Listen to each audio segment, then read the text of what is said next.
Beleza, gente. Então, ontem já me apresentei, né? Trabalhei em startup, em cripto eu estou desde 2017, tive uma empresa que era um agregador de order book, faliu, fui trabalhar lá no mercado lá fora, fui blockchain developer por 2 anos.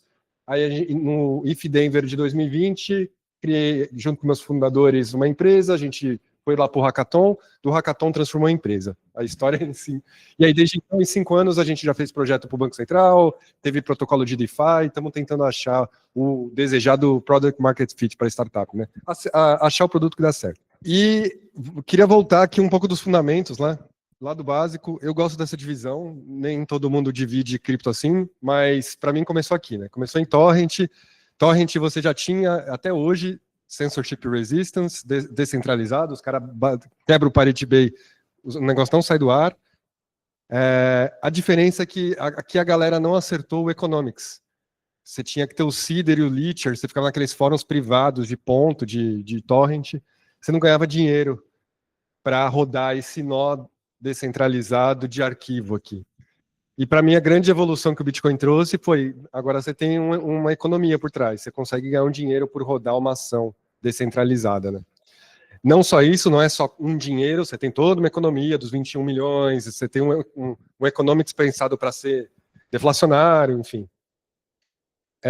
E o grande pulo, para mim, de 2008 aí para o Ethereum, que foi a primeira blockchain com lógicas de smart contract, é que você sai de só você compartilhar dinheiro aqui.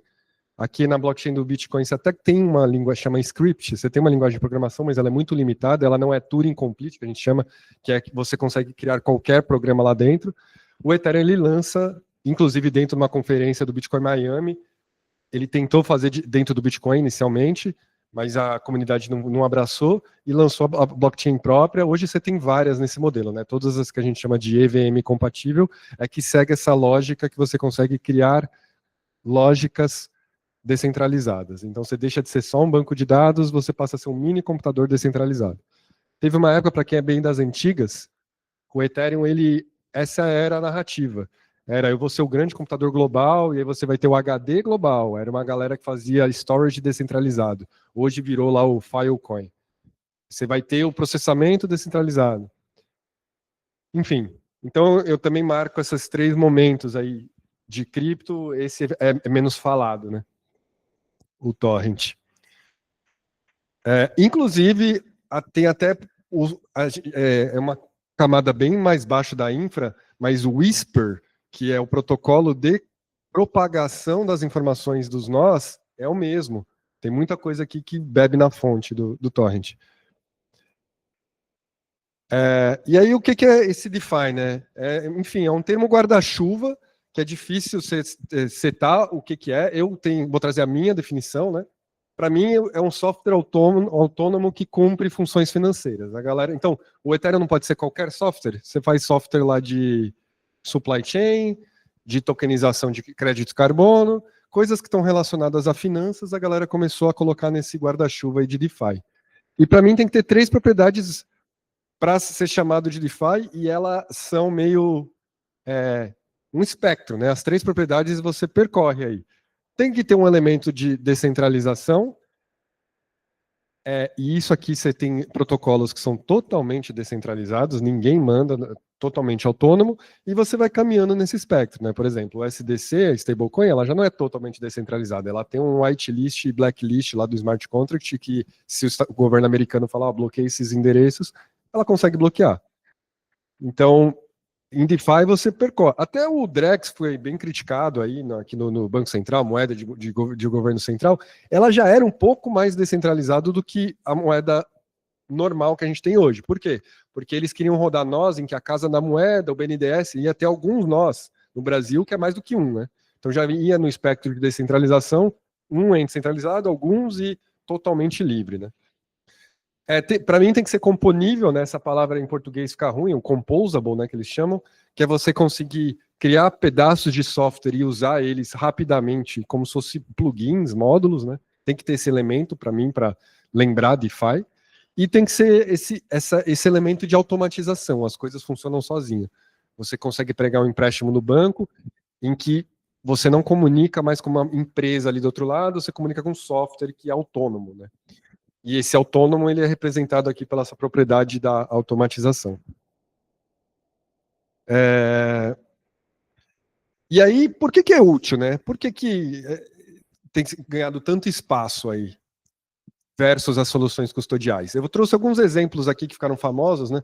Então, o FTX, que foi um grande golpe, né? O cara, enfim, o que tinha para fazer de barbaridade lá, ele fez. Um dos problemas que deu na FTX é justamente por ser uma exchange centralizada, a gente não tinha visibilidade do colateral. Então o cara estava pegando dinheiro, você investia na exchange, ele pegava o teu dinheiro, ficava comprando um monte de loucura, e você não sabia. A Uniswap, que aqui é um dos maiores DEPs, né, do DeFi, você consegue checar a saúde do protocolo na hora.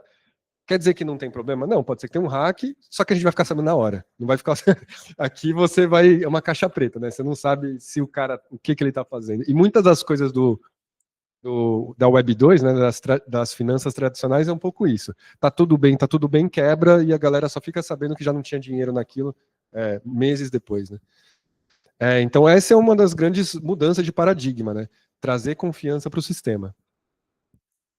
O mundo tradicional, como que ele tenta trazer confiança para o sistema? Colocando uma regulação gigantesca, um monte de intermediário, empresa de rating. E mesmo quando você tenta colocar um monte de intermediário, muitas vezes o mundo automatizado, descentralizado, ele funciona melhor. Outro exemplo foi 2008, né, quebra da bolsa lá nos Estados Unidos. As agências de rating davam notas As lá para os bondes podres, que eram, o que eram os bondes podres? Com colateral ruim, mas que você era uma caixa preta, ninguém conseguia entender direito o que estava acontecendo, versus DeFi, que tem essa propriedade aí de ser transparente. Outro exemplo, também aí uns anos atrás, Three Arrows Capital, esses caras também faliram, também pegaram dinheiro de uma galera, sumiram com o dinheiro. E foi também engraçado na época, que foi um outro momento que DeFi se mostrou melhor do que o sistema tradicional. O Three Arrows, eles tinham empréstimos abertos com uma empresa centralizada, a Celsius, e com uma empresa descentralizada, o Aave. Aqui os caras só conseguiam retirar o dinheiro, se eles, com o colateral que eles tinham deixado emprestado, se eles realmente pagassem a dívida. Então, quando esses caras faliram, os investidores do Three Arrows conseguiram recuperar dinheiro que estava aqui, mas aqui não. Porque esses caras aqui tomaram o calote do dinheiro do Three Arrows aí, né? Então esse também é um outro momento que, como você consegue colocar as lógicas de programação no smart contract, você consegue fazer o tal do enforcement, né? Muitas coisas do mundo tradicional, o enforcement não é pelo código, é pelo sistema judiciário, né, que a gente criou e tal. Para certas coisas não tem o que fazer. Propriedade privada de uma casa. Eu comprei a casa, você não saiu da casa. Não tem o que fazer, não tem smart contract que vai lá. Então tem toda uma discussão aí dos RWAs e do mundo físico que, na minha visão, DeFi funciona muito bem para o que já é nativamente digital. Porque aí você consegue colocar enforcements nativos digitais que não são imburláveis. Agora, você passou para o mundo real, e aí você tem essa transição aqui de RWA, né? Aí já tem muitas coisas que não funcionam tão bem. Você vai precisar ter as regras de sistema judiciário feitas, né? Porque aí o colateral você já está falando de coisas no mundo físico. Outro exemplo também, GameStop. Esse foi também de uns anos atrás, acho que foi no segundo ano da pandemia. Para quem não lembra, GameStop era aquela loja de brinquedo, de videogame nos Estados Unidos. As ações dela começou a cair, tinha uma legião de fãs no Reddit, começou a fazer um conluio para dar o tal do short squeeze, né, nas ações da GameStop. E aí a Robinhood teve um momento lá que ela interrompeu as operações até entender se todo mundo tinha colateral para pagar e tal. E esse também foi um outro exemplo de que, por exemplo, o Uniswap, desde que foi criado, não parou de funcionar, não tem como parar de funcionar. Essa é uma das outras coisas legais aí do DeFi, dependendo de como que você cria ele, né? Não quer dizer que se chama de DeFi que ele é imparável, né? Porque você consegue colocar regras nos smart contracts de parada de emergência e tal, mas dependendo de como você faz o smart contract, ele é imparável. No caso do Uniswap, ele é feito de uma maneira que não tem como interromper as operações. E no caso da Robinhood, eles pararam as operações e isso é direto, né? A Robinhood é um dos exemplos. A Robinhood é um exemplo mais chato, mais desconfortável, porque ele parou fora da regra. Na Bolsa Brasileira você tem um circuit break, na Bolsa Americana é parte da regra parar. Aqui os caras pararam num anomalia do sistema. Então aqui foi também um dos momentos aí de comparação do mundo centralizado com descentralizado. A propriedade de composabilidade. Aqui eu dou exemplo da minha própria empresa, mas você tem vários. Eu acho que é por isso que o DeFi cresceu tão rápido, né? Você vai lá e você pega um pedaço de código, integra no seu, muita coisa open source, muita coisa feita para ser usado de peça, né? Por isso que DeFi vem com essa ideia do Lego, né? Lego de finanças. Então, eu criei um módulo de seguros, e aí eu consigo usar essa posição do meu investimento em seguros como uma pool do Uniswap, aí eu pego a pool do Uniswap e uso isso como posição. No mundo tradicional é muito mais difícil. No mundo tradicional, tipo, só de você, vou deixar meu carro como colateral para pegar um empréstimo, tipo, operações mais básicas assim já é uma super burocracia. Em cripto não, a gente herdou bastante essa propriedade aí da composabilidade, para construir produtos compostos, né? E aí a gente também teve, como eu falei, essa apresentação ela é desse hype aqui. A gente já está no quinto hype stablecoin esse ano. Essa aqui era da época dos NFTs, então eu peguei esse exemplo dos NFTs. Mas troca NFT por RWA ou por qualquer ativo tokenizado. A graça, uma das forças de DeFi é você usar as coisas como colateral, né? Então, e você tokenizar coisas. Acho que essas foram duas propriedades que a gente evoluiu bastante nos últimos anos. O que eu consigo transformar em ativo digital? No mundo tradicional, a gente chama... Geralmente a gente chama isso de securitizar, né? Securitização das coisas. Security, né? Do inglês, que é transformar em ativo, né? Então eu tenho uma promessa de dívida. Peguei dinheiro emprestado com você e você vai me pagar daqui um mês R$100. Essa promessa, a gente, humanos, né? A gente cria ativos financeiros que representam a promessa. Em Web 2, a gente securitiza a dívida. E Web 3, a gente tokeniza a dívida. É parte do mesmo processo. É transformar algo que é um pouco abstrato em ativo financeiro. E qual que é a graça disso? Que transformando algo abstrato em ativo financeiro, você consegue pegar empréstimo com as coisas, trocar, ter um preço, precificar, o price discovery, né, que a gente chama. Enfim, então, essa propriedade de DeFi, de aceitar a tokenização, isso é muito interessante, porque, parênteses para a curiosidade histórica, a motivação que fez o Vitalik criar o Ethereum foi ele jogava World of Warcraft, um dos itens do jogo, o admin mudou lá as propriedades do jogo, ele ficou bravo com isso, e ele falou, pô, uma pessoa não poderia ter a força de mudar as regras do meu jogo sem me avisar, sem me perguntar? Esse lance da tokenização está abrindo espaço para você colocar como colateral as coisas de elementos que antes eram difíceis a gente pensar em virar ativo financeiro. Exemplo, Royalty de artista. Tem uma empresa chamada Dux aqui no Brasil, que está pegando promessa de pagamento. A Ivete vai fazer um show no final do ano, ela ainda não recebeu esse pagamento, ela consegue adiantar esse recebível por meio de tokenização. Enfim, aqui abre muitos caminhos, né? Para a gente falar de crédito de carbono, de jogo, de arte. A arte foi uma das que fez aí marcou uma época, né? Teve uma curiosidade também aleatória. Nesse ano, foi acho que 2021, eu fiz um projeto para a Bienal lá em São Paulo, de arte, que eles queriam fazer NFT por causa que o artista ele tem muita dificuldade de, depois que ele vende para a galeria uma obra de arte, ele perde o rastreamento dos royalties. Então ele consegue meio que ganhar o royalty uma vez, aí depois vai para o mercado secundário, o cara revende a obra dele, era para ele ganhar uma taxa em cima. Está na lei, mas não tem o enforcement. Com smart contracts de programabilidade, você consegue trazer esse enforcement, né, para as lógicas. Você consegue aplicar esse conceito ao invés de você percorrer o caminho natural do que autorais, etc., você tokeniza isso, sem precisar ir por um caminho tradicional. Dá para fazer isso? Dá. Também tem uma empresa, eu esqueci o nome agora, que o Magaldi até saiu essa semana aqui, notícia deles, vou pegar o nome, mas tem uma galera no Brasil fazendo isso. Tentando qualificar minha tese, vai alocar a minha tese social. Daí o que é que acontece? Eu aprendi. Quer até falando. Chama áudios, né? Áudios. Acho que é áudio.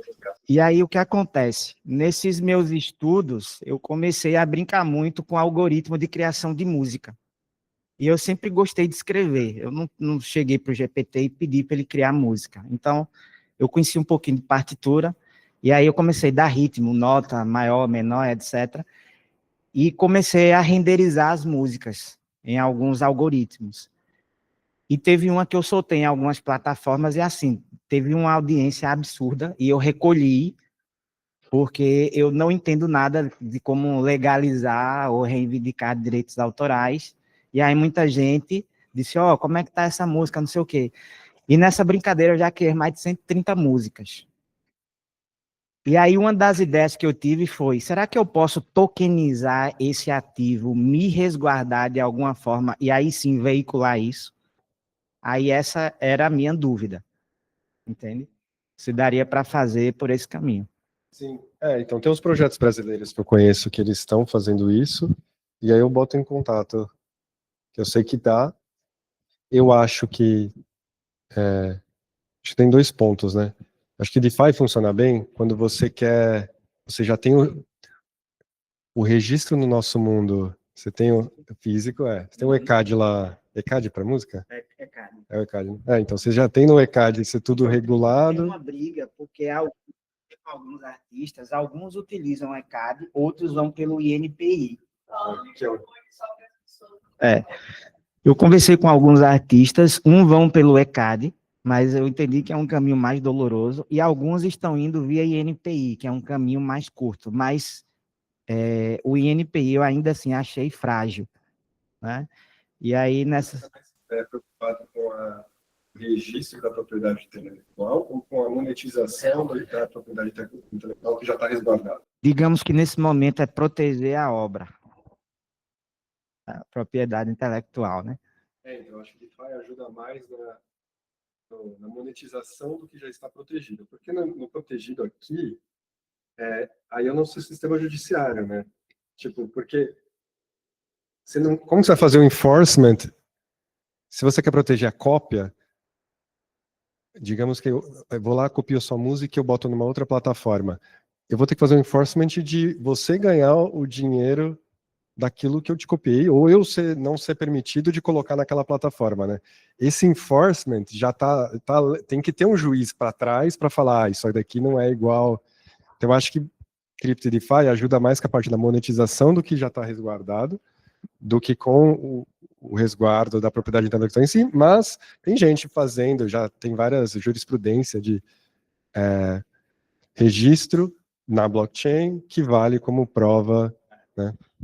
Tem um algoritmo que é o Song AI, 4.0, ele já está integrando direto com o ChatGPT, se você gosta de música, e ele cobra um valor a mais, e ele gera um PDF com base no hash do MP3 que é criado, dizendo que já está te protegendo daquilo. Mas eu ainda não parei para ver a jurisprudência disso, porque ainda assim me parece muito frágil, né? Você gerar um PDF com base num hash, principalmente quando a gente olha para o Brasil, que a insegurança jurídica é gigantesca, não só para o mundo financeiro, como para N coisas, né?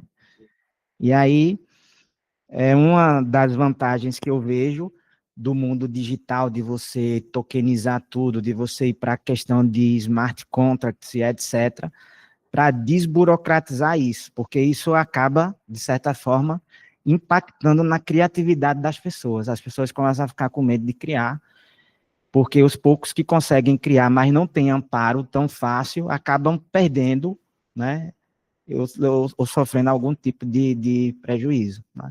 Eu gosto de trazer essas discussões, que parecem um pouco disruptivas, para a gente parar e pensar um pouquinho em como a tecnologia e esse universo que a gente está imergindo, ele pode tornar nossas vidas mais fáceis, né?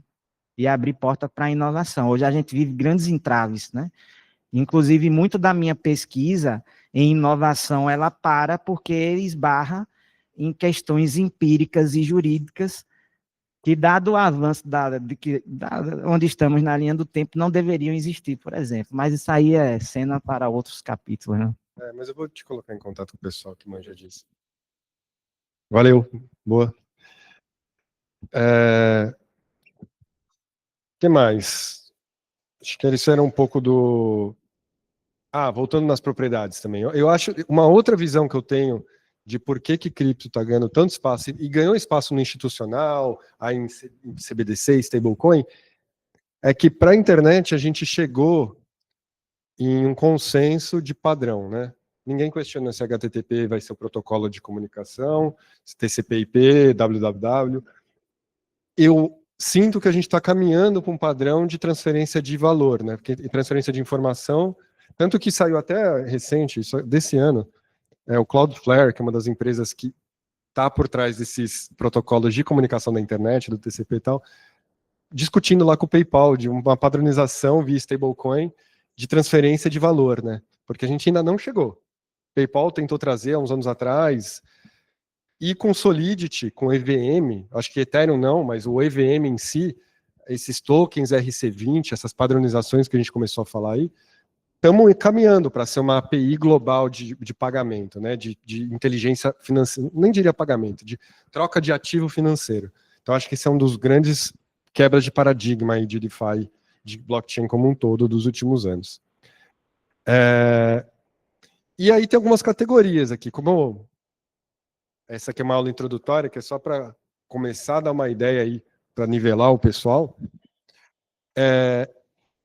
Daqui a pouco o Luiz ele vai focar em uma das categorias, ele vai mais fundo aqui eu estou só floreando. Mas algumas categorias que a gente começou a ver nos últimos anos aí dentro de DeFi, né?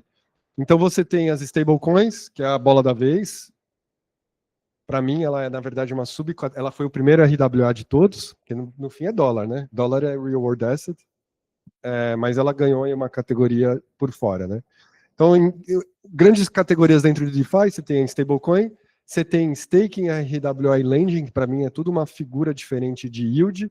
Aqui você vê yield de ativos reais, aqui você vê yield por você garantir segurança para uma rede, e aqui você vê yield de emprestar seu dinheiro para alguém. Então, para mim, são categorias dentro de yield. Dentro de swap, você também tem algumas categorias. Eu coloco o bridge dentro da categoria de swap, porque no fim você está trocando um asset por outro, só que em chains diferentes. E você tem a MM, que é uma forma diferente de você dar liquidez para um book, que antes era só via book centralizado. Também ganhou bastante espaço aí derivativos. Eu nem entrei aqui nesse guarda-chuva, mas trabalhei 3 anos com isso, então se mais tarde vocês quiserem trocar ideia de derivativos, a gente trabalhou com opções, depois produtos estruturados.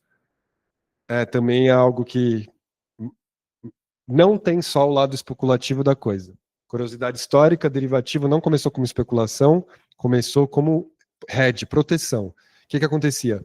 O cara que produzia soja, ele tem um monte de incerteza na vida dele, clima, praga.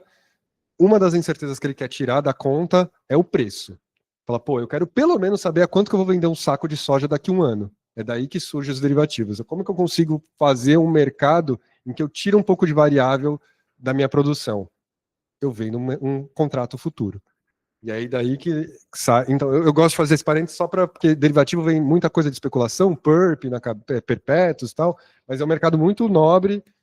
Também um outro dado histórico curioso que eu gosto de falar, o Ray Dalio, uma das coisas que fez ele ficar muito conhecido foi o McChicken no McDonald's.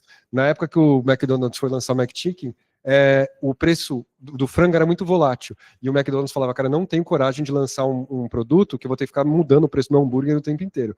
O Ray Dalio, ele é um market maker, ele fazia esses deals econômicos, ele sentou com um monte de produtor de frango lá nos Estados Unidos e falou, gente, é o seguinte, vamos criar um contrato de futuro, de contraparte aqui, em que para o McDonald's, ele já vai saber mais ou menos quanto que vai ser o preço de frango dele para o ano inteiro, e vocês que estão vendendo frango, vocês já também têm uma previsão de quanto que vai ser, que você vai vender, então casou ali a preço futuro do frango, conseguiu lançar o McChicken. Então, grande parênteses para falar que derivativos não são só mercado especulador, tem muita coisa de mundo real aqui também.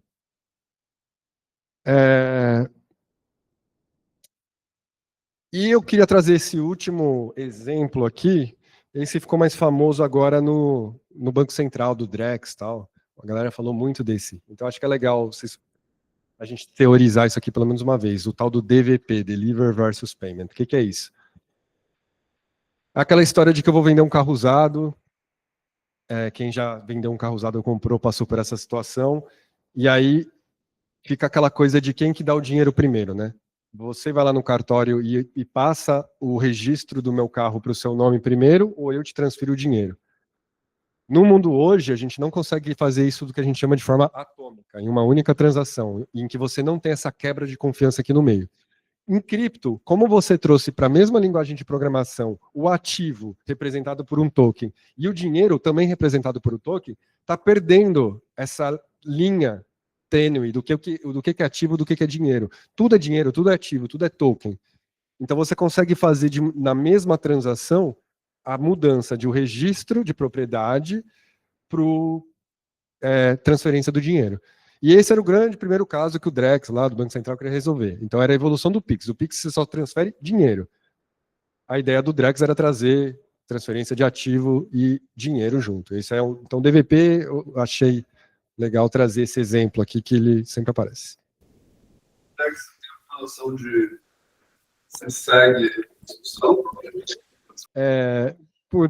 A minha visão, tendo trabalhado em um projeto lá, cara, a gente fez uns módulos que os caras testamos com vários bancos, foi bem legal, foi privacidade, a quebra. Não conseguiram achar, hoje, blockchain é muito legal, tudo isso que eu mostrei, mas a transparência absoluta, ela é feature e bug, né?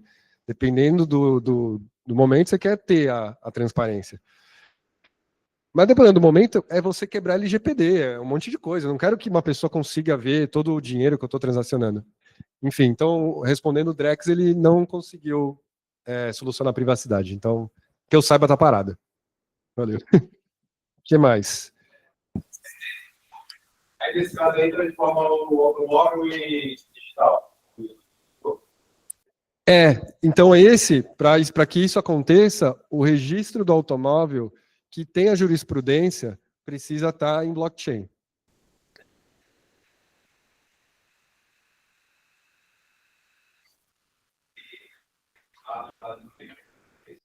Então você teria que criar um smart contract que representa um registro na blockchain que representa a sua posse.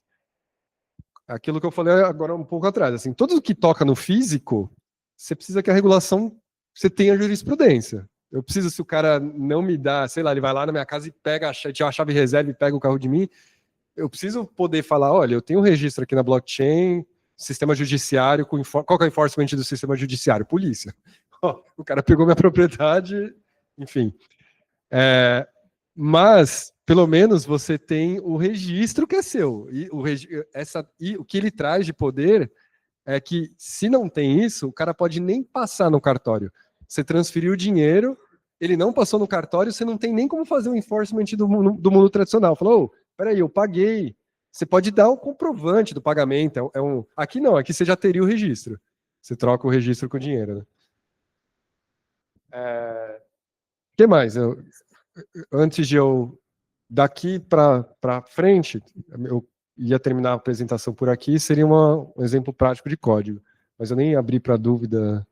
Alguém quer algum comentário? Alguma área que eu posso fazer um jazz aqui e trazer algum conteúdo fora do script? Não? Pergunta, Drex?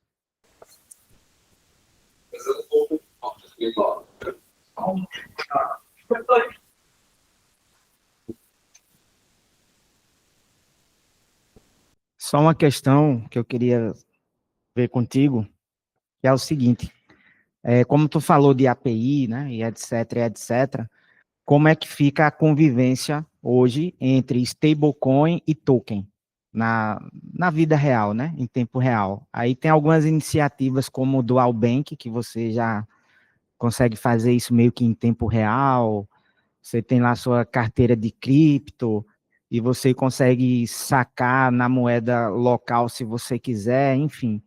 E pelo que eu entendi, a questão do DeFi hoje, ele meio que oferece esse tipo de interface universal. Seria isso? Assim, para ainda você sacar, acho que vão ter duas coisas que vão acontecer que já estão acontecendo, né? Tipo, você já vai ter carteira digital que nem precisa ir para o mundo de dinheiro em conta de banco, né? Você já tem o token da stable, que você passa o cartão de crédito. Esse, na verdade, foi uma das grandes evoluções do ano passado para cá. A Visa, e é por isso que tá tendo tanto cartão cripto do ano para cá, desse último ano, a Visa fechou um acordo com a Circle, a emissora do USDC, que ela aceita settlement, a conciliação direto em USDC. Foi do ano passado para cá essa mudança e isso deu um boom no mercado. Então quer dizer o quê? Que eu posso ter uma carteira digital que tem um cartão que tem o SDC que não passou mais pelo mundo tradicional. Que eu não precisei mais transformar o token em dinheiro e o dinheiro em cartão. Com essa mudança que a Visa fez do ano passado para cá, agora você consegue ir de token direto para cartão, né? Para você comprar algo no mundo físico.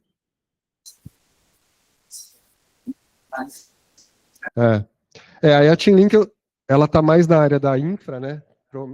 Aí tem que ver qual que foi a stable por trás, ou talvez seja da própria master e tal. Beleza, gente.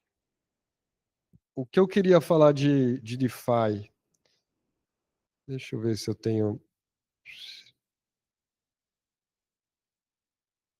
Eu convido vocês a testarem, né? Quem não fez, e eu acho que a ideia aqui é eu ser a toca do coelho, né? É tipo falar para vocês aonde vocês buscam as coisas. Para começar a mexer, a brincar em DeFi, eu gosto do DeFi Llama, você ir em Metrics aqui, aí você vai em categorias, ó. E aqui em ele já dá um panorama aqui, ó. Inclusive a gente está chegando, bateu aqui ó, o all-time high do volume em DeFi. Ele tem aqui já as categorias que eu estava falando mais cedo, né? O lending, o bridging, staking, restaking, dexes. Você clica numa dessa aqui e você vê quem são as maiores, para você dar uma olhada, o que está acontecendo, quais são as maiores redes. Então, acho que aqui é bem legal. E uma última coisa, aquele repositório do GitHub que ontem a gente fez o exercício de ler os saldos, né? Ontem. Eu fiz uma aula 3 aqui, que eu vou deixar lá, que eu criei um outro programinha, só que dessa vez ele é para dar um supply. Tá ruim aqui a imagem, né? Então eu fiz um programinha que está disponível lá na pasta da aula 3, em que a gente daria um supply num desses protocolos. Igual a gente fez ontem, e aqui eu vou falar bem rapidinho, hoje eu não quero dar esse. São três coisas.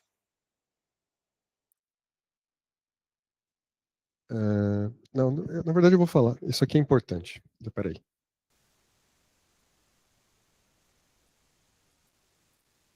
É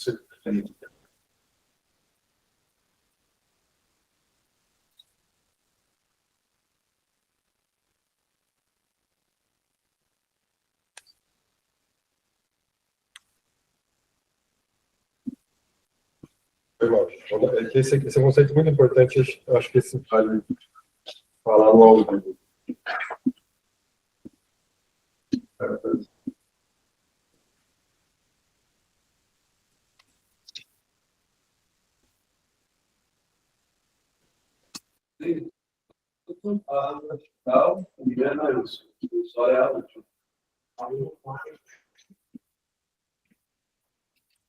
Ó, para quem está começando a programar agora,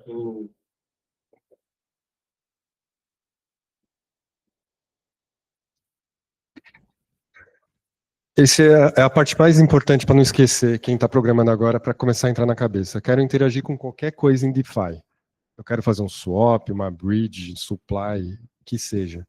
Tem duas informações que vocês precisam e uma terceira que eu ensinei ontem. Eu vou precisar da ABI do que eu estou interagindo. Eu vou fazer um depósito, eu preciso da ABI da onde que eu estou depositando. O que era a ABI mesmo? A ABI é o dicionário que me fala aquele código de máquina do Neo do Matrix para o que ele representa em linguagem que o humano consegue ler. Geralmente as ABIs estão disponíveis naqueles exploradores de bloco no Etherscan do que eu quero interagir. E você precisa do endereço do que você quer interagir. Com essas duas informações você já consegue brincar com smart contracts. E aí, dando nome aqui, isso aqui, ó, é a ABI, que na verdade eu peguei uma parte da ABI, a única parte que eu preciso, se eu quero fazer um supply, eu peguei aqui só um trecho do código que representa esse dicionário, mais para baixo um endereço da onde que eu quero interagir. Então eu deixei duas informações lá, o endereço do AVE da pool dele, na Sepolia, que é a rede, e a ABI dele. Com essas duas informações eu consigo fazer que nem ontem. Então eu criei aqui uma funçãozinha de dar supply no AVE. Com o endereço e com a ABI, eu consigo chamar aqui, ó, a gente chama de instanciar, né? Eu consigo criar uma variável que está guardando aqui o meu contrato através da biblioteca. Ontem tinha alguém que me perguntou do Python. Foi você que perguntou do Python? Essas bibliotecas de Ethereum, de EVM, ela tem várias linguagens. Aqui eu estou usando JavaScript. E aí, para eu criar um novo contrato que eu vou conseguir interagir em nível de código, eu preciso daquelas duas informações. O endereço dele, eu chamei desse nome de variável, e a ABI. Com a ABI e o endereço, eu consigo interagir com o contrato. No caso aqui, a gente queria dar um supply, então eu gravei ele nessa variável, com aquelas duas informações, que é a ABI dele e o endereço dele, e aí eu consigo chamar essa variável chamando qual que é a função que eu quero fazer. Quero fazer um swap, provavelmente vai ser avpool.swap. Quero fazer um supply, avpool.supply. Bem, não quero entrar a fundo que nem ontem. Eu deixei na aula 3 aqui, o DeFi Introdução. Se vocês quiserem, me manda mensagem, a gente vê junto isso aqui, separado. Mas fica um exemplo aí de como que você consulta, como que você empresta dinheiro em dólar para esse protocolo aqui do AVE, que é um dos mais famosos em DeFi. É isso, essa era uma introdução de DeFi que eu queria dar hoje. Estou aí até amanhã e a gente conversa. Posso começar? E aí, pessoal, tudo bem? Boa tarde. Meu nome é Luiz, eu vou estar falando um pouquinho hoje de Automated Market Makers e como a gente chegou onde a gente está hoje, depois de alguns anos. Só para me apresentar rapidão, eu sou engenheiro de computação pelo ITA, hoje em dia eu trabalho como desenvolvedor open source na Open Zeppelin. Para quem já escreveu algum contrato inteligente, provavelmente conhece, e basicamente o que eu faço é escrever contrato inteligente o dia todo. Então é meu trabalho. Eu estou há 3 anos, mais ou menos, em Web3, então é pouco comparado com algumas pessoas aqui que estão há muito tempo. Mas é isso, hoje eu vou falar um pouquinho disso. Nosso roteiro é basicamente explicar o que é um market maker, quem que teve a ideia de MMs, um pouco da matemática, que às vezes parece meio assustadora, mas não é tão absurda, e como a gente chegou desde a Uniswap V1 e V2 até a V4 hoje, que é uma loucura. Tá, então, primeiro, o que é um market maker? Alguém já ouviu esse nome, talvez em finanças tradicionais, alguma coisa? Já? Então, basicamente, acho que nesse contexto, por exemplo, quando existe um IPO, por exemplo, uma empresa vai entrar na bolsa, ela é um token novo, né, uma empresa nova ali, uma ação, ainda não tem liquidez, ainda não tem gente comprando e vendendo. Então, como é que você faz para existir pessoas que compram e vendem? Você vai pagar uma empresa geralmente, que faz market making, e essa empresa, o trabalho dela é comprar e vender. E daí ela ganha com taxas, basicamente. Então, ela meio que tem essa operação. E daí, para ela fazer isso, tem todo um contrato, ela vai ter opções do tipo, mas, no fim das contas, o trabalho dela, ela tá lá para vender para quem quer comprar e comprar para quem quer vender. E daí ela faz com que exista liquidez no mercado, ou seja, uma ação nova, um token novo que vai ser negociado, você precisa que existam esses atores para ser outra ponta, né? Porque eu quero comprar. Eu não vou esperar alguém conversar comigo para vender, eu vou esperar que exista um mercado ali para executar essa outra ponta do trade, né? E daí isso é um market maker em geral. Aí, é assim mais ou menos como funciona. Então, por exemplo, isso aqui tá bem antigo, na verdade, nem sei de que ano é, mas o que importa é que a gente tem, por exemplo, Bitcoin e um par de Bitcoin para dólar, e você tem ordens, assim. Daí cada ordem vai ser uma ordem de compra, uma ordem de venda. Você tem esses market makers para ir executando essas ordens nas duas pontas, e eles vão ganhar, em geral, em FIIs nas duas pontas, porque eles cobram taxas por isso, certo? Isso aqui, ela tem alguns problemas para a gente fazer on-chain, né? E daqui eu estou falando era difícil porque eu estou falando... A ideia inicial foi numa época em que era muito mais difícil fazer esse tipo de order book on-chain. Hoje em dia já existem soluções com order books on-chain, mas ainda assim tem desafios. E daí o problema de você ter isso é que quando você vai executar como um market maker normal, você precisa que essa outra parte esteja te ouvindo, né? Então, tipo assim, eu abro uma ordem, por exemplo, eu quero comprar. Você precisa que alguém vai lá e veja isso e vai e vende.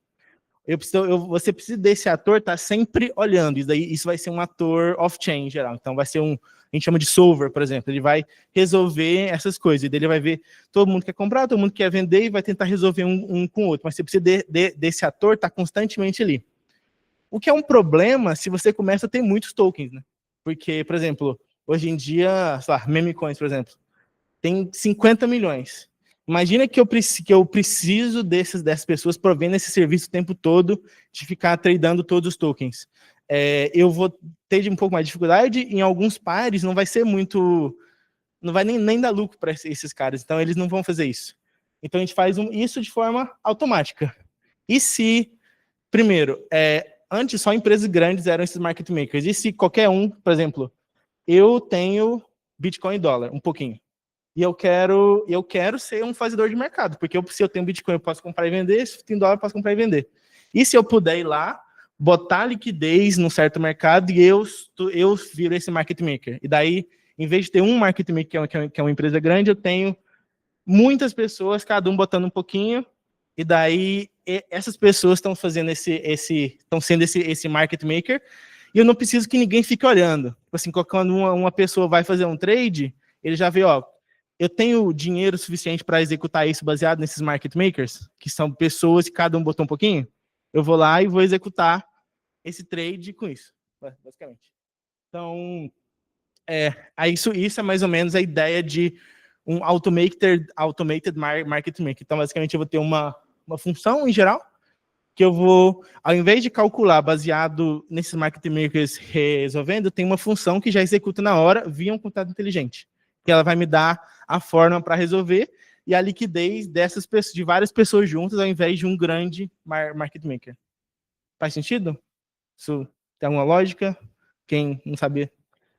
Beleza, então isso é um desafio on-chain, e daí esse é um conceito, né, de uma constant function, ou seja, um market maker de função constante, né? E daí, uma curva de preço contínuo, porque a gente pode pensar a gente quando a gente fala trade, a gente vai falar num par, né? Então eu tenho 2 tokens lá, Bitcoin e dólar. Basicamente, quando eu vou de um para outro, eu estou mudando as quantidades. Então, digamos que eu tenho uma posição que ela tem uma certa quantidade de Bitcoin e uma certa quantidade de dólar. Se eu vou fazer um trade, por exemplo, eu quero Bitcoin, quero Bitcoin, quero vender Bitcoin e comprar dólar. Eu estou colocando Bitcoin nessa pool, né, nessa piscina, assim, e eu estou tirando dólar, certo? Isso muda as quantidades, certo? Se isso muda as quantidades, significa que eu quero ter uma relação nessas quantidades constante. Então, digamos que tem uma certa... Acho que isso aqui está até errado. Só FX igual a K, porque não era para estar 3 vezes. Mas eu quero que... Mas, basicamente, eu quero que a minha... Uma das... Assim, tem umas maneiras, mas eu quero que as quantidades de token de um token e do outro nessa mesma pool de market makers, elas sejam uma constante, que daí eu consigo calcular. Porque se a função é constante e eu tenho um x, eu consigo calcular o y, se eu tenho y, eu consigo calcular o x, basicamente. Daí eu vou fazer uma função que não seja muito complexa também.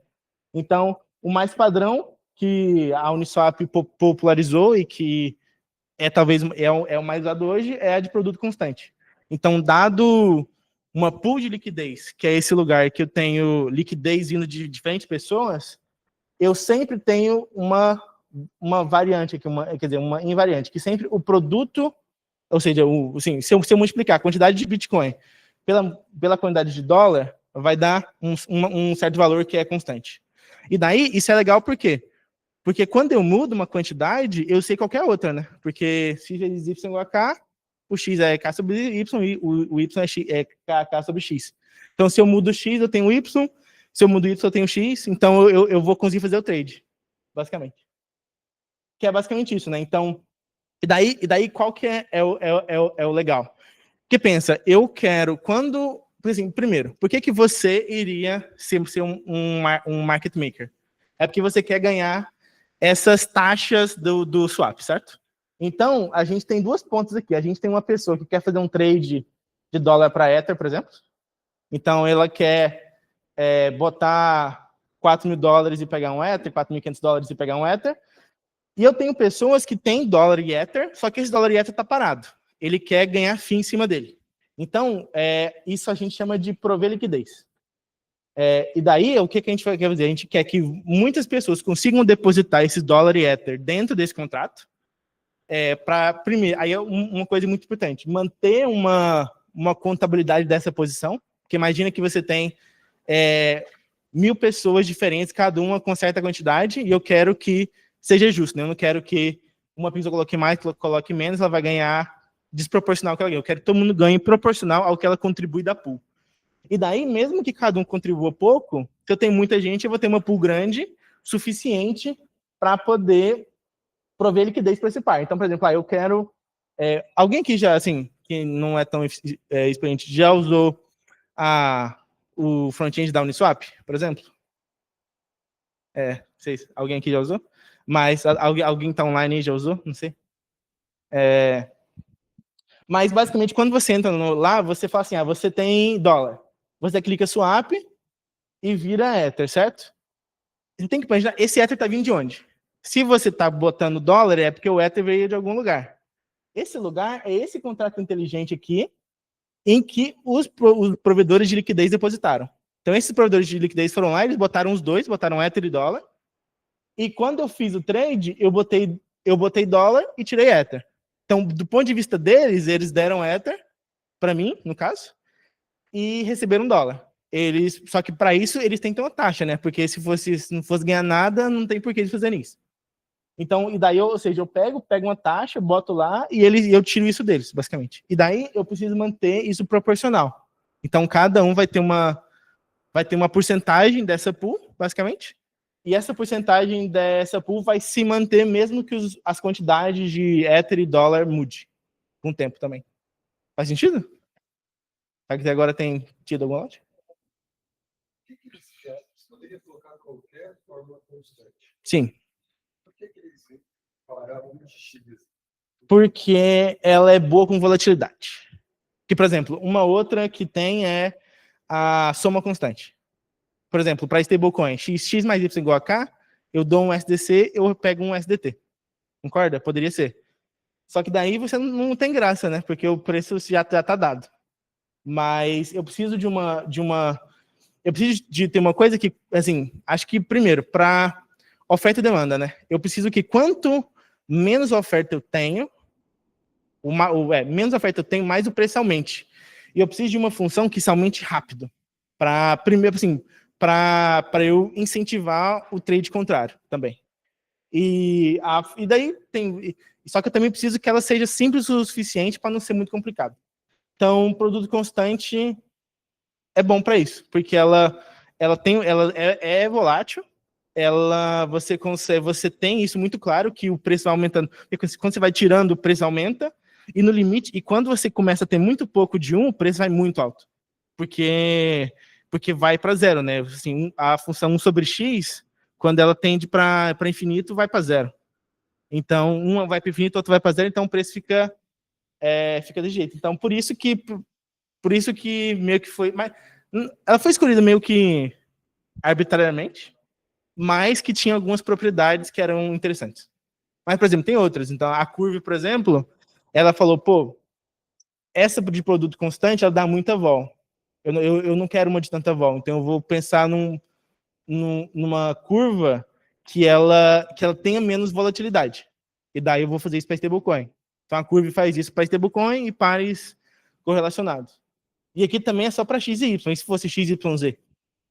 Aí é outra parada. Aí a Curve tem, por exemplo, uma triple também, que funciona. Mas a ideia é essa, você ter uma função que tem essas propriedades, basicamente.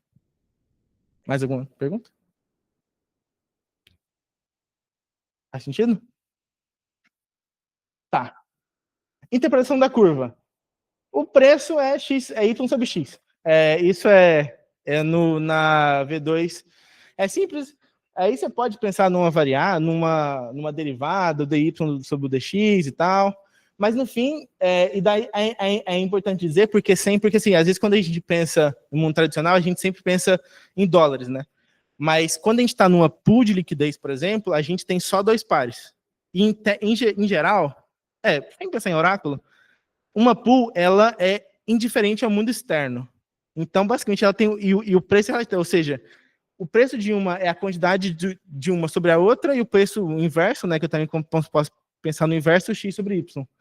Então, e daí eu vou ter esse preço, ele vai estar condicionado àquela pool. Tanto é que, se você for olhar, é possível que eu tenha pools com os mesmos tokens e valores diferentes, porque cada uma delas, ela só segue a função, ela não segue o preço que está em qualquer API.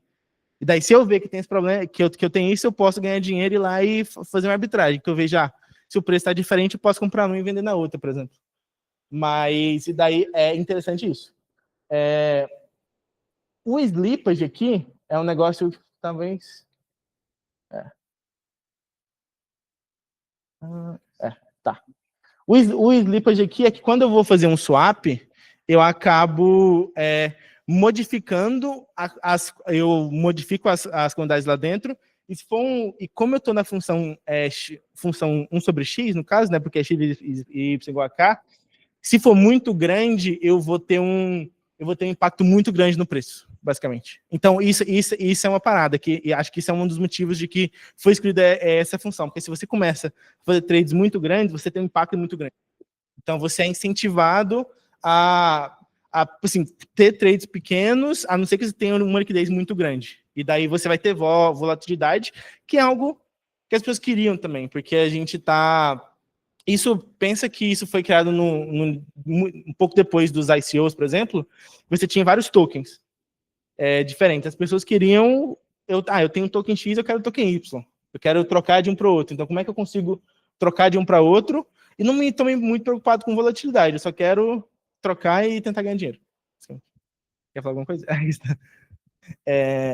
Então, isso funciona. Aí, beleza. A Uniswap V1. A V1 foi lançada em 2018 e a primeira versão, ela foi isso que eu falei, produto constante, só que sempre um dos tokens era o Ether. Então, sempre eles pensaram, pô, o principal token é o Ether, então todos os pares vão ser dólar para Ether, Rapid Bitcoin para Ether, Link para Ether, qualquer token para Ether. Então, sempre um par de Ether. Ela era mais simples, mas é a primeira versão disso. A V1 ela ficou pouco tempo, que logo já foi para V2, que é basicamente a V1, só que para qualquer token. Então, eu vou mais para V2, que é a mesma coisa, só que com os dois, certo? Então, a diferença, ela vai permitir o uso entre quaisquer dois tokens. Ela introduz essa arquitetura Core Periphery, e aí tem uma taxa padrão, né? E você pega LP tokens. Então, o que é, primeiro, o que é essa arquitetura de Core Periphery, né? Isso tem várias implicações, assim, porque uma delas é até institucional, porque existe a Uniswap Foundation e a Uniswap Labs, por exemplo. São empresas e organizações diferentes. A Uniswap Foundation está no Core, a Uniswap Labs está no Periphery. Mas por quê? Imagine que você tem vários pares de diferentes tokens, certo? Quando, por exemplo, eu quero dólar para token X. Só que não existe o par dólar token X. Mas existe o par dólar Ether e existe o par Ether token X. Então eu posso fazer um swap e depois o outro, certo? A Uniswap percebeu que ela podia ganhar muito dinheiro deixando o protocolo livre e para qualquer um poder ir lá e botar liquidez e fazer o que quisesse, porém, ela cobrando para fazer o que a gente chama de roteamento, ou routers, né? Ela tem um router dela que basicamente, inclusive quando você vai lá na Uniswap, você bota, eu quero fazer um swap. Ela vai ter um algoritmo que ela vai ver, como é que eu saio desse token aqui, faço hops, né? Eu vou dando swap de um token para outro, de um para outro para um, para no final eu ter como output o que eu quero no melhor preço possível, né? Porque se eu quero fazer esse trade, eu quero gastar o mínimo possível para ganhar o máximo possível. Então, ela tem essa arquitetura. E a Uniswap V2, ela tem esses LP tokens, que é o quê? Sempre que eu vou adicionar essa liquidez, eu como um provedor de liquidez pequeno, eu quero falar assim, eu tenho 1% daquela provisão de liquidez daquela pool. E daí tem os tokens, basicamente. Tem um token ERC20, né? Então, ou seja, ele funciona como um token normal, que você deposita, a V2 é 50-50. Então, você deposita metade do dinheiro em um token, metade no outro, e você recebe um token que representa essa posição.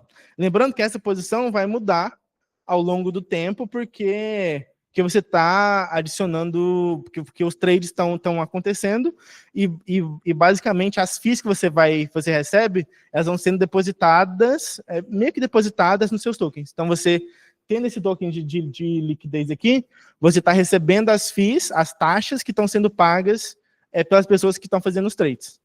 Isso não é tão simples, porque tem um negócio que chama Impermanent Loss, que é um pouco mais complexo, mas tem que fazer as contas para ver quando que dá lucro ou não. Porque, às vezes, você rodar isso e ter as taxas, às vezes não paga um custo de carry que você tem, ou que você deixa de ter, no caso.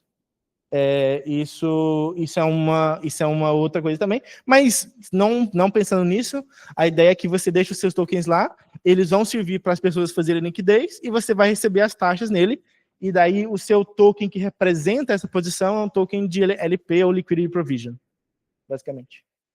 Alguma pergunta sobre isso? Uma matemáticazinha aqui, só para a gente... Ela não é nada demais, mas acho que, por exemplo, uma coisa que é muito interessante você tem x vezes y é igual a constante, certo? Então, o x, depois de eu fazer uma transação, tem que ser igual ao x vezes y, tem que ser igual ao x vezes y antes de eu fazer a transação, certo? E daí, digamos que eu tenha um token x, por exemplo, eu tenho Ether. O que eu estou fazendo? Eu estou botando o Ether no meu par e eu estou retirando o SDC, por exemplo, certo? No trade eu estou fazendo isso. E essas quantidades têm que se manter constantes, certo? Então, o que eu faço? Esse R aqui é menos a taxa. Então, por exemplo, se a taxa é 1%, esse R significa 99%, porque 1% vai para o provedor de liquidez. Mas o que eu faço? Então, A quantidade que eu tenho lá dentro, ela vai ser o quê? O que eu tinha antes de Ether, que já estava lá, eu adicionei Ether. Por exemplo, eu botei um Ether a mais. Então, eu vou botar 0,99, porque um foi para o provedor de liquidez. Só que aí, o meu Y, que é o dólar, eu diminuí a quantidade de Y, certo? Porque daí, qual que é o que, ó? Eu sei o X e o Y inicial, eu sei. Eu sei quanto que eu vou colocar. Que eu vou botar um Ether aqui, por exemplo. Então, e eu sei o meu Y inicial. Então, o meu resultado dessa equação, o meu output aqui, é o meu delta Y, que é o quê? O quanto que eu vou... O quanto que vai sair, porque o quanto que vai sair é o quanto que eu vou mandar para o meu usuário. E é interessante isso aqui, porque eles tentam otimizar ao máximo, porque para eu calcular o delta Y, eu não preciso calcular o preço. Porque preço é divisão, né? E divisão é chato, porque, primeiro, é mais caro. Segundo, que na blockchain a gente só tem números inteiros. Então, quando você começa a dividir, você começa a perder informação. Então, você quer dividir o mínimo possível. Então, você consegue calcular o delta Y sem precisar calcular preço, por exemplo, da maneira mais simples possível. E daí você tem que o seu delta Y, né, que é a quantidade de dólar que você recebe, ela depende disso aqui, basicamente. Então, você consegue ter esse resultado aqui. Então, isso aqui tudo vai estar, ou seja, e daí esse delta X é o seu input. Então, por exemplo, o X, Y e o R você já tem, que é a taxa. O X e o Y é o que tinha antes de Ether e dólar. O delta X é o quanto eu estou colocando de Ether, né, que é o quanto eu estou tradando, e o delta Y é o contrário. E daí nota, né, que para um delta Y pequeno, para um delta X...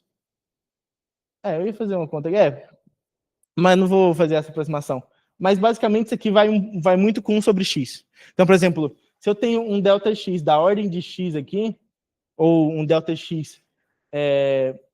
assim, se eu tenho um delta X muito pequeno, por exemplo, a minha variação é o preço. É muito isso, basicamente. Mas o que importa é isso. Daí, um exemplo prático é isso. Então, digamos que eu estava numa pool de USDC para USDT. Então, o preço das duas era igual, eu tinha 1000 USDC e 1000 USDT. Eu vou e eu tenho 1000 USDT lá dentro. Eu, como usuário, eu tenho 100 USDC e eu quero ver o quanto que isso vai me dar de USDT, certo? Sendo que eu tenho 0,3% de taxa. Então, o meu R é isso aqui. Então, meu delta Y é isso. Então, basicamente, se eu tenho 1000 USDC e 1000 USDT e eu boto 100 USDC, eu vou pegar 90 USDT. Perceba que aqui o preço estava 1, certo? Que eu tinha 1000 de cada. Aqui o preço já vai estar... Só que eu não tenho 1 para 1. Porque o fato de eu mudar a liquidez da pool, que é executar o trade, muda o preço final. E nesse caso, o que eu estou fazendo no trade é significativo versus o total, certo? Ou seja, eu vou ter um impacto grande, a gente já vai chamar de slippage. Porque aqui você está perdendo 10% de valor. Ou seja, você teve um efeito muito grande na pool. Então, em geral, você vai ter que vai tomar cuidado com isso. Porque você vai querer tradar em pools em que você tem muita liquidez aqui, você vai tradar um valor pequeno. Porque, por exemplo, se você bota 10 aqui, o valor já ia dar quase 10, ia dar 9,8, sei lá. Mas, e daí isso é um impacto direto da escolha da curva, certo? E daí... Pode falar. Então, eles chamam de slippage essa diferença ser esse 10%. Isso. Seria 10%. 9%, 9,4%. Ah, sim, ele perguntou sobre o slippage, e o slippage é isso, né? Porque você, por conta do trade e por conta dos valores, você perdeu 10% praticamente de valor aqui. E você mudou o preço significativamente da pool.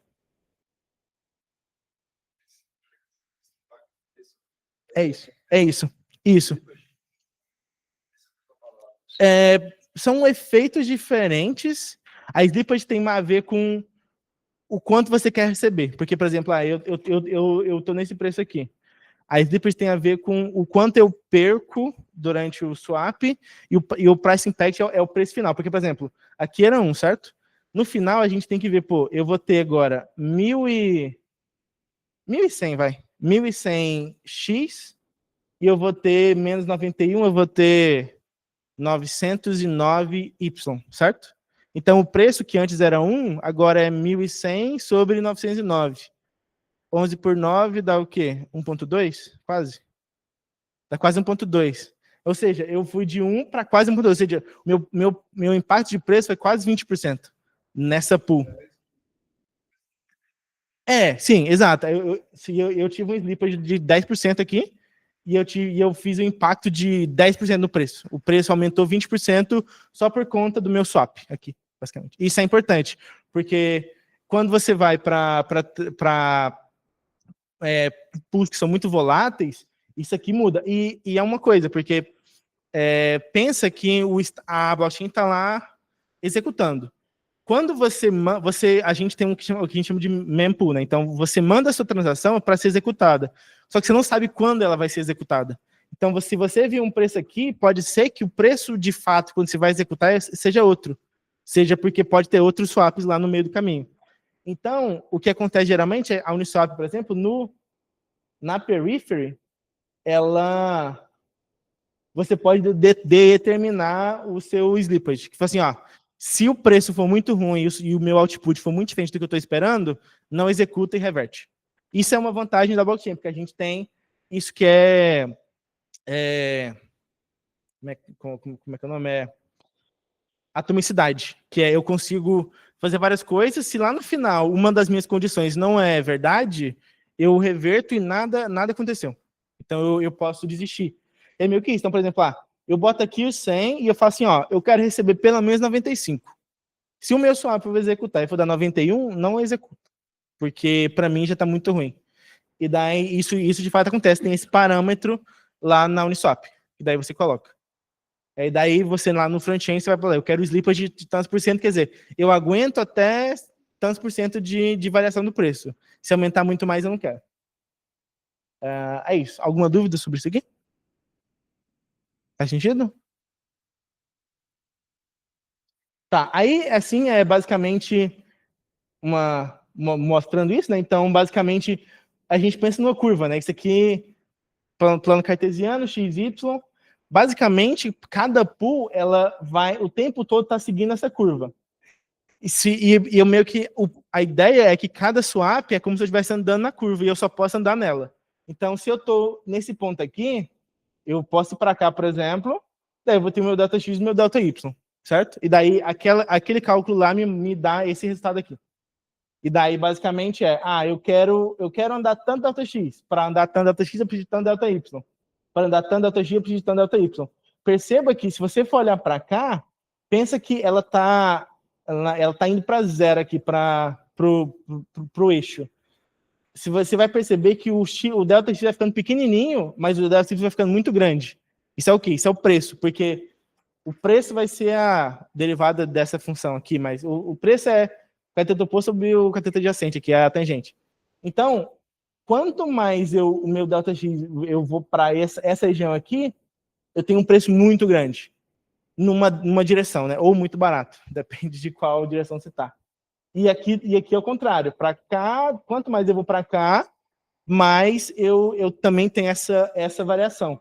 E daí aqui eu estou perto de 1, que é quando um é igual ao outro, por exemplo. E daí sempre, mas o importante é, sempre eu vou estar andando na curva. Eu vou de um ponto para outro, o swap ele faz eu andar nessa curva aqui, e é uma curva só para a pool inteira. Essa é a ideia. Certo?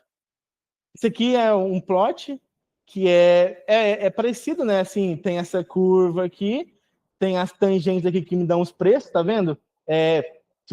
O preço é a tangente, né? É a derivada. Então, quando você muda de um para o outro, você vê que você muda a inclinação. Ou seja, está mudando efetivamente o preço do swap. E daí o preço o preço de execução vai meio que ser uma média de um para o outro, basicamente. Porque você tem um potencial final, o seu preço que você executa, você vai calcular depois, que é o delta x sobre o delta y. Isso. Limitações do V2, né? Por conta da escolha da função, a gente tem uma certa ineficiência de capital, principalmente para stable pairs, que é pares estáveis, que é, por exemplo, se eu for olhar para dólar, o USDC para o USDT. o preço real deles é sempre 1 ou perto de 1. Só que a minha pool, ela não sabe disso. Ela vai tradear de acordo com as quantidades. E como ela funciona na função 1 para X, essa variação muitas vezes vai ser meio ruim. Eu vou começar a ter muito slippage por conta da minha escolha.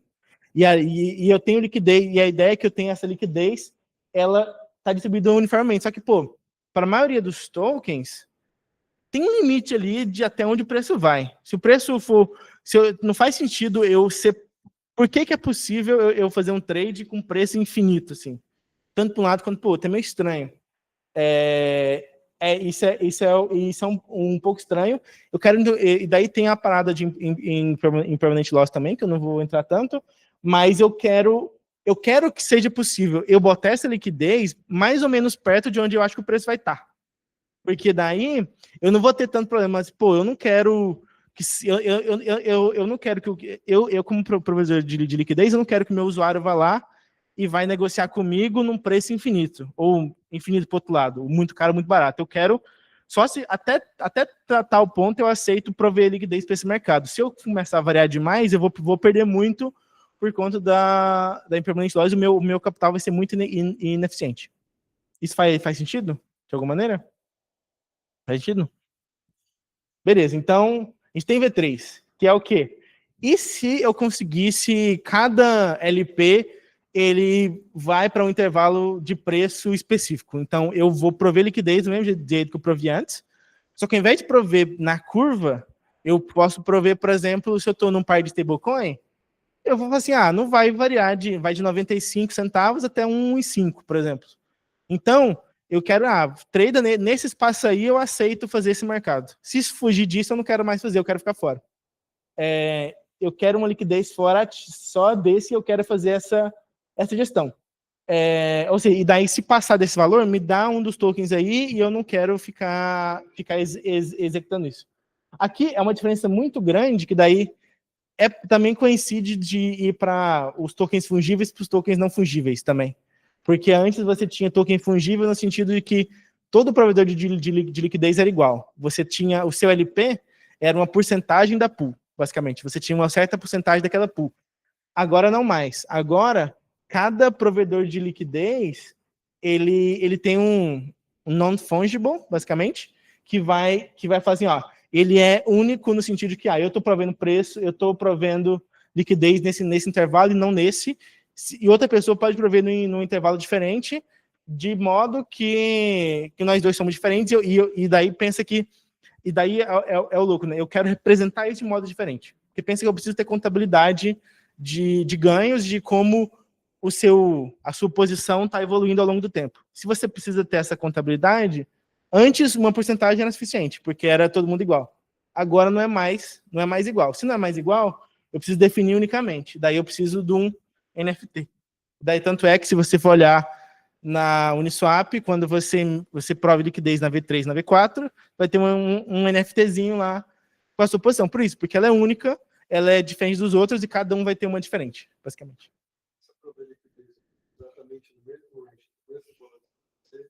Vai ser diferente. Vai ser um token diferente. Para ter contabilidade, né? Senão, porque primeiro, isso, por exemplo, a gente pode estar no mesmo preço, mas você botou liquidez ontem, eu botei liquidez hoje. O seu reward é diferente do meu, certo? Então, quando eu for calcular o reward, não basta só calcular na quantidade. Tem que calcular o reward baseado na posição específica. E eu mesmo, pode ser que eu bote tanta liquidez hoje e amanhã eu bote mais liquidez no mesmo preço. Só que eu tenho que ganhar sempre proporcional à liquidez que eu tenho. Então, eu preciso ter tokens diferentes, assim. Basicamente. Você deu o exemplo da bolsa. Sim. Tipo assim, eu vou lançar uma ação nova, eu quero que tenha...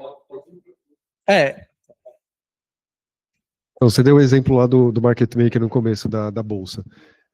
A função dele é que, tipo, vai lançar uma ação nova de uma empresa, eu tenho que ter profundidade de pessoas que queiram comprar e de pessoas que queiram vender, né? Esse lance de você definir um intervalo é como dá pra fazer analogia que é tipo, cara, eu estou disponível a comprar até tal limite e estou disponível a comprar, dá esse poder para o market maker deles poder sair. Sim, isso é bem legal. É isso mesmo, porque é isso, né? Quando eu sou um market maker, eu não estou disposto a negociar a qualquer preço. E no caso da ação, pô, se a ação estiver caindo muito, não tem o que eu fazer. Não é eu vou prover liquidez lá, eu vou acabar perdendo dinheiro. Eu não quero prover liquidez nisso, eu quero prover liquidez dentro de um certo preço. Tanto é que quando você vai lançar uma ação, você tem um range de preço ali, tem toda uma parada. Isso vai muito nesse sentido. Como um provedor de liquidez, você quer escolher os níveis de preço que você está disposto a prover liquidez, basicamente. Faz sentido? Bom, mais alguma pergunta? Não? Tá. Aí aqui um pouquinho de matemática, e aqui uma grande mudança em relação da V2 para a V3, que é um negócio chamado TIC. Que é o seguinte, quando a gente pensa em V2, a gente pensa numa curva contínua, certo? Eu tenho X e Y, eu mudo X, eu vou mudar o X, vou ter um sobre Y, mudo Y, vou ter um sobre X, certo? Só que aqui não, porque assim, daí você pensa que a distribuição de liquidez ela era igual para qualquer range, certo? Só que pensa que, pô, se eu estou num par de stable, eu tenho muita liquidez perto de $1, de um ali, só que se eu saio disso, se por algum motivo perder o PEG, sei lá, se eu saio disso, eu vou ter pouca liquidez, certo? Ou seja, a minha liquidez ela não constante de acordo com qual lugar eu estou. Então, eu não consigo fazer mais essa simplificação de uma curva contínua. Porque, na verdade, agora, eu tenho um negócio, eu sou uma curva discreta. Por quê? Daí eu vou ter um tique. Porque daí, na verdade, porque pensa, é uma ideia parecida, mas digamos que aqui eu tenho uma liquidez de um certo provedor. A minha liquidez é baseada em raiz de XY. Pensa que para cada... Isso aqui é constante, certo? Isso aqui vai ser... Essa liquidez, essa raiz de XY é constante para cada tique, basicamente. E daí isso daqui também é verdade. O que acontece, daí a maneira que eu vou aqui vai ser um pouco mais diferente, mas a maneira que eu vou executar é o seguinte. Digamos que eu tenho um certo ΔX, certo? Eu tenho um certo ΔX e eu quero comprar, eu quero ter um certo ΔY, basicamente. O que eu vou fazer o TIC, ele é uma maneira de representar o preço, basicamente. Que é, no caso, 1 elevado ao número dele, basicamente. 1,01 aqui. Então, quando você vai, em vez de você fazer um cálculo contínuo, você vai iterar. Então, pensa que você tem o TIC aqui, daí, dependendo da pool, ela vai ter diferentes níveis de TIC, que é diferentes degraus. Porque pensa o seguinte, se eu estou numa pool em que eu não estou muito preocupado com volatilidade, eu não preciso, assim, o TIC ele vai definir, deixa eu tentar ir um pouco mais atrás. Na V2 eu tinha contínua, certo? Na V3, eu agora não sou contínuo mais. Eu vou em degraus. Eu vou meio que subir, eu vou tradando em degraus. Porque eu tenho que tradar, porque cada TIC tem uma liquidez, então eu tenho que tradar TIC a TIC. Só que, pergunta, qual que é o valor desse TIC? Como é que eu vou de um para... Qual que é o tamanho do degrau? Isso não é óbvio. Porque... e daí, porque você vê, se você tem degraus muito pequenos, é meio que a mesma coisa que fazer contínuo. Só que daí, se eu tenho degraus muito pequenos, a minha iteração é muito grande. E daí, se a minha iteração é muito grande, vai ser muito caro on-chain, certo? Por outro lado, se o meu ticket é muito grande, o meu preço ele não é muito bem definido, porque ele vai estar sempre entre um ticket e outro. O meu preço ele vai estar meio um pouco indefinido nesse sentido. Então, a solução que eles deram depende. Quando você vai criar uma pool, você pode escolher a FI, e a FI vai dar o seu, na V3 pelo menos, a FI vai dar o seu nível de TIC. Então, por exemplo, para pares com FIIs grandes, eu vou ter um TIC map maior também. Ou seja, eu tenho uma FI grande e eu vou ter uma um erro maior, basicamente, porque o tick meio que é um erro, porque se você pensa de uma contínua para discreta, eu adiciono esse erro aqui.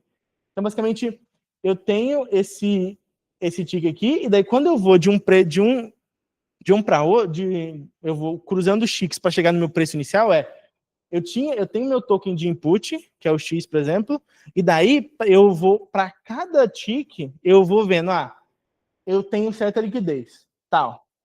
Eu vou consumir a liquidez tick a tick até eu consumir todo o meu input, para virar output. Por exemplo, eu tenho Ether para dólar e eu estou no tick 0, que nunca vai ser tick 0, mas digamos que seja no tick 0. Eu vou indo de 10 em 10, que geralmente o tick vai ser numericamente 10, 20. Eu vou de 10 em 10 e daí para cada tick eu vou ter um nível de liquidez que vai estar aqui. E daí para cada nível de liquidez desse, eu vou consumir essa liquidez e eu vou meio que diminuindo o meu input. Então eu vou consumindo o meu X, vai virando Y, e eu vou consumindo essa liquidez. Então no final, depois desse for gigante, eu vou ter um certo output, que vai ser uma combinação da liquidez de todo mundo, certo? E daí, aí pensa, como é que a gente faz para a gente dar o reward específico para cada provedor de liquidez? Pensa que o provedor de liquidez, quando ele vai prover liquidez, ele prove num range, certo? Então ele prove do tick 0 ao tick 100. Então, do tick 0 ao tick 100, todos eles têm aquela liquidez igualmente colocada. Só que daí, outra pessoa foi lá e botou do tick menos 100 até 100. O tick pode ser negativo porque ele é um exponencial aqui, certo? Então, pensa que isso aqui no final vai ser um logaritmo, certo? Então, porque você vai lidar, na verdade, com o log o P é isso, mas você vai lidar com o log e ele vai cair aqui, tá? Então, tem um pouco disso. Eu não vou entrando em todos os detalhes da matemática, mas é meio que isso. Então, pensa, de como ele funciona, você tem que mapear, por exemplo, quando o usuário ele depositou essa liquidez nesse tick, ele fala assim, daqui para frente, toda FII que for paga para esse tick, daí pensa que, eu olho tick a tick. Se eu olho tick a tick, dentro de um certo tick, eu tenho as pessoas que proveram liquidez naquele tick. E daí você tem uma porcentagem daquilo. Então, por exemplo, eu botei de 0 a 100, eu botei liquidez. Outra pessoa botou de menos 100 a 200. Se o tick for de menos 50 até 150, por exemplo, e daí, digamos que foi um swap grande, que eu consumi de menos 50 até 150. Você percebe que de menos 50 até 0, eu tenho só um provedor, ou seja, 100% das FIIs vão ser pagas para o primeiro provedor, que proveu de menos 100 a 200. Se eu estou de 100 a 200, as FIIs elas vão ser divididas entre os dois. Então, eu vou pegar a FII e eu vou dividir entre os dois. E de 100 a 150, eu só vou pagar para o outro, basicamente. Isso é interessante porque, e daí como é feito para ficar um pouco mais otimizado, você não fica iterando sobre os seus provedores de liquidez a cada tick, na verdade. O que você faz sempre que você prova liquidez, você guarda um negócio, qual que era o nível de FII que tinha naquele tick, e daí quando você vai remover essa liquidez, você só vai ver a diferença do nível de tick que tinha, do nível de tick que você saiu, e daí você pega a sua porcentagem daquilo, basicamente. Tick a tick. Basicamente. Então, é assim que funciona a V3 no nível de como vai calcular.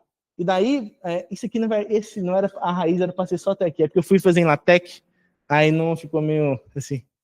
Mas, basicamente, o ΔY de cada... E daí pensa que o ΔY é por tick. Então, o ΔY de cada tick, ele é L, que é a liquidez que aquele tick tem, multiplicado pela diferença das raízes do preço que você... Só que esse preço, na verdade, ele é o tick, porque se eu estou indo de um tick para o outro, eu tenho esses valores, né? Então, você vai calculando esse output tick a tick, no final você vai ter esse output. Daí você pode fazer isso para as duas pontas, né? Para o X ou para o Y também. E é isso. Isso aqui é uma versão um pouco simplificada, na prática, para fazer tem que pensar um pouco. mas é mais ou menos assim que funciona no SWAP V3. Alguém tem uma pergunta? Uma crítica? Uma dúvida? Eu acho bem interessante como essas coisas funcionam e como a matemática bate, no fim das contas. E é isso, né? Então, basicamente, isso aqui é V2, tá vendo? Ela pode reservar, o trade ela executa em qualquer ponto da curva, só que a reserva não pode ir para zero, porque x vezes y igual a k, se um deles é zero, o outro é infinito e não pode. Então, você vai crescendo muito e você nunca chega no zero, e você tem uma curva que nunca chega nos eixos, né? A V3 é diferente. A V3, você pensa que cada pool, pensa que quando você vai tradar no pool, você vai tradar no conjunto de pools, ao mesmo tempo, em que cada pool segue essa curva aqui, que é como se fosse essa, que assintota os eixos, mas nunca toca, versus essa, que ela de fato toca o eixo. Então você tem a mesma curva, x vezes y igual a constante, só que abaixada um pouquinho, de fato, de modo que ela encosta no zero. Então, basicamente, eu falo, e daí ela vira uma função não contínua e tal, mas nesses pontos aqui, pelo menos. Mas o importante é que você está na curva, e daí você tem uma quebra, que quando se eu chegar nesse preço aqui, ao invés de eu continuar seguindo a curva, eu vou para zero num dos pontos. E daí o outro ponto mantém.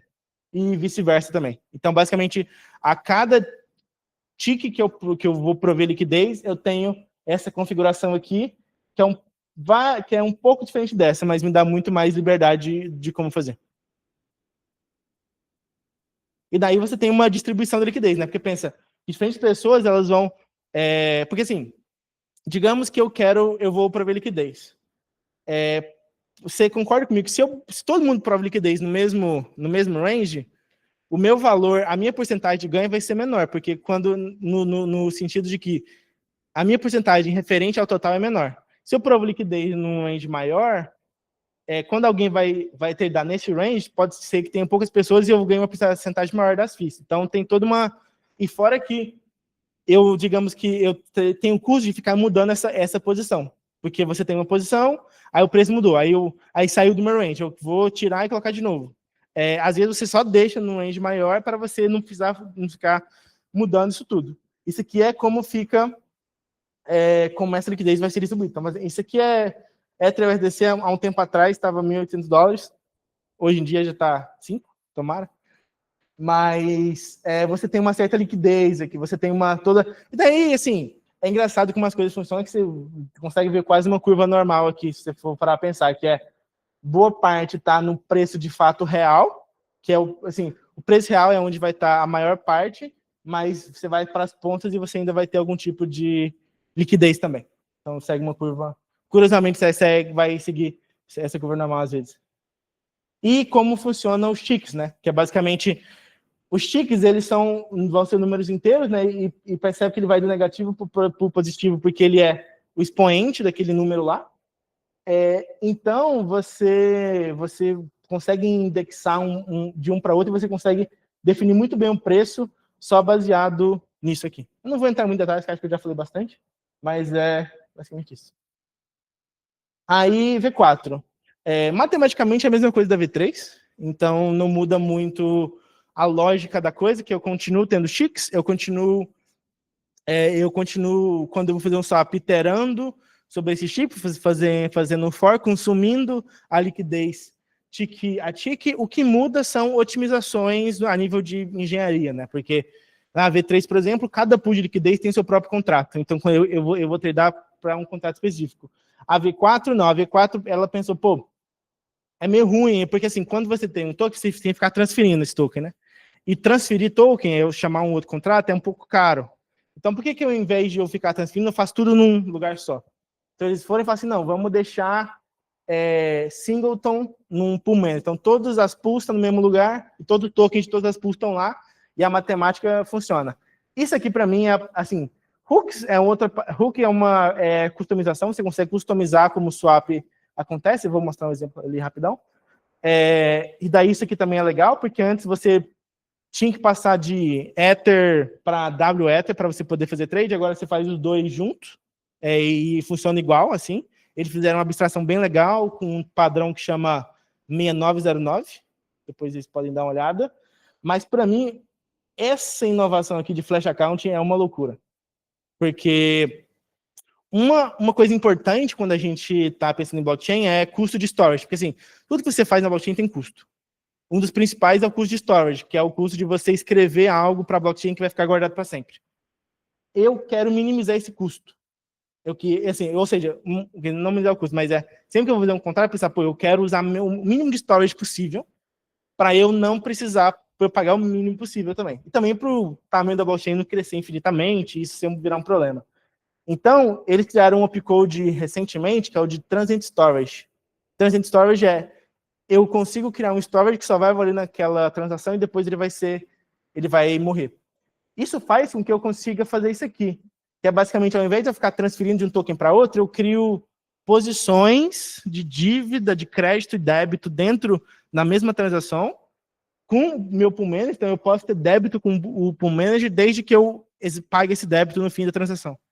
E daí eu consigo fazer muita coisa, eu consigo ficar adicionando liquidez virtualmente, eu consigo ficar, até fazer um flash loan, por exemplo, eu consigo fazer muita coisa com isso aqui. Isso é bem interessante.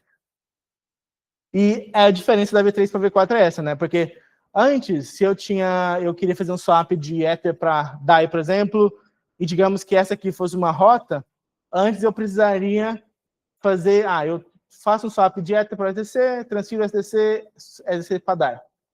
O SDT, a mesma coisa. Aqui, eu faço a mesma coisa, só que tudo num contrato só. Ou seja, eu não tenho nenhuma transferência. Percebe que o input é Ether, o output é DAI. No meio do caminho, eu fiz várias coisas. Eu fiquei transferindo de um para o outro, só que eu não chamei nenhum transfer from. Tudo foi virtualmente aqui e eu não escrevo nem nada em storage. Meu único storage é input, output. No meio do caminho, eu só faço os créditos e débitos, no final dá tudo certo e eu consigo executar, basicamente. É isso. Muito obrigado, pessoal. Na verdade, deixa eu só mostrar um pouquinho aqui de código. Eu esqueci disso. De código, a gente tem, para vocês verem como funciona mais ou menos uma hook, por exemplo, e a V4, aqui a gente tem a V4 Core, que é como eu falei, tem o Core e tem o Periphery, né, de como funciona, e daí a gente tem o Pool Manager aqui. Esse é o contrato que está deployado hoje em dia.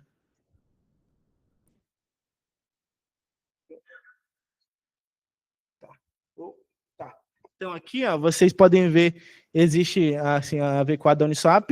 O Pool Manager é um contrato gigante aqui com várias coisas, que basicamente o que você faz esse Modify Liquidity aqui, ele abstrai tanto adicionar como remover liquidez. E daí, basicamente, é isso, né? Você vai passar, quando você vai adicionar liquidez, por exemplo, você vai falar qual pool você vai transacionar, que é uma key, e quanto de liquidez você vai adicionar. E daí, para adicionar, você vai ter um range, né? Que é o seu tick lower, seu tick upper, o quanto que você vai colocar, que é o seu liquidity delta, e qual que é o seu tick spacing, que é qual que é o tamanho do degrau, basicamente, você vai de um para outro.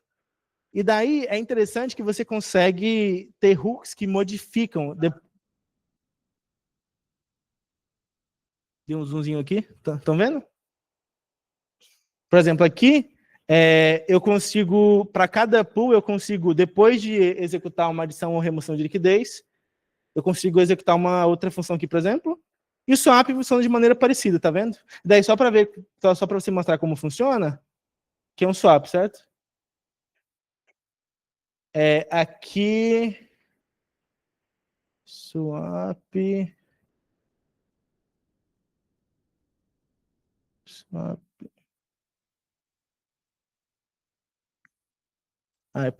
Aqui vai para outro. Deixa eu ver se eu só consigo mostrar.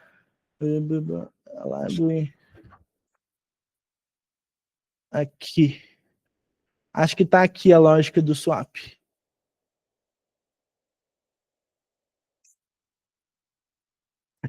Você vê que a lógica do swap, ela está aqui, tem várias coisas antes, mas basicamente é isso. Você tem um while gigante que enquanto eu tenho token para gastar, eu vou ficar consumindo, tá vendo? Então, enquanto eu não cheguei no meu preço de resultado, ou enquanto eu ainda tiver token aqui, eu vou ficar consumindo os meus tokens, e eu vou diminuindo, e eu vou aumentar o meu tamanho calculado, basicamente, que é o meu output, o meu input.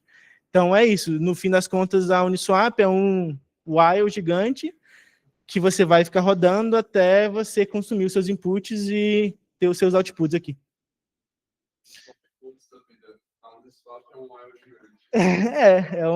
Exatamente. E daí a gente, na OpenZap, a gente tem uma library de Uniswapux, caso alguém queira interessar, que é, por exemplo, você pode customizar como isso funciona, né? Você pode criar um contrato que ele tem essas funções aqui, que no caso, a principal vai ser antes de adicionar liquidez, você pode botar você pode ter alguma mudança, depois de remover liquidez, after swap, before swap, você consegue customizar tudo. Você cria uma pool, quando você cria a pool, você bota uma hook. E daí, por exemplo, uma coisa que você pode fazer, por exemplo, é uma custom curve aqui. Você, ao invés de usar a curva padrão de produto constante, por exemplo, você pode usar uma pool que as pessoas swapam, mas eu uso por exemplo, uma forma de soma constante. E daí você consegue usar o Uniswap com uma curva diferente, usando o hook, por exemplo. E daí você tem várias coisas. Você pode... Daí com a Uniswap, com a V4, você tem outras coisas. Por exemplo, você tem fees que são dinâmicas, as fees podem mudar, você pode ter uma hook na fee, uma fee na hook. Tem várias coisas. E é meio que isso. Então, agora, realmente... Obrigado, pessoal.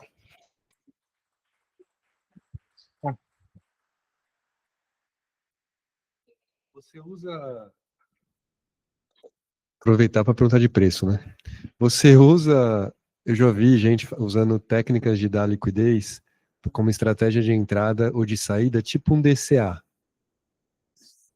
Tipo, eu quero comprar Ethereum, mas o preço está alto, em vez de eu ficar comprando todo dia, eu proveio liquidez num range. Já fez isso? Já viu isso? Eu não fiz isso, eu particularmente não fiz isso, assim. Que prover liquidez, em geral, provém no range menor, assim, porque tem muito em permanent loss, assim. Então, em geral, o que eu já fiz, em geral, foi mais um pouco mais correlacionada, ou quando estava eu vi que tinha um APY bom lá e eu queria aproveitar, mas nunca fiz isso aí não, porque hoje em dia, se você não é profissional, é muito fácil você ter permanent loss. É difícil você calcular um range legal, assim. É complicado. Outra pergunta. Sim. A Solange está ali. Eu comecei, né, no evento na Ethereum Rio 2022, foi o meu primeiro evento Web3, assim. Eu fui sem saber nada, não sabia nem o que era uma MetaMask quando eu fui, mas eu achei legal, achei interessante. A gente teve o bootcamp que a Solange deu, foi o primeiro, e de lá para cá é o que eu tenho feito, basicamente full time. Então, só para falar, gente, que eu estava aqui de manhã até falando com vocês, aí, ó, fruto do evento que a gente organizou, ó, vocês podem estar nos próximos daqui 3 anos, hein, gente? É isso aí. Tenho muito orgulho do meu aluno. É isso. Muito obrigado, pessoal. Bom, pessoal, estamos encerrando o dia de hoje. Solange apareceu aqui para falar também do curso. Então, aproveitem, se inscrevam no curso, se inscrevam no Bootcamp. Está lá no Luma, é só acessar. Vocês vão aprender muita coisa, vão usar o conteúdo que vocês aprenderem para aplicar no Hackathon. Tem vários casos, não só o do Luiz, tem várias pessoas que começaram no curso da Solange, avançaram, se profissionalizaram na área e hoje estão voando. Então, mais uma chamada, mais uma oportunidade. Se inscrevam, participem. Muito obrigado. Até amanhã, 9 da manhã, 8º andar, Porto Digital. Valeu!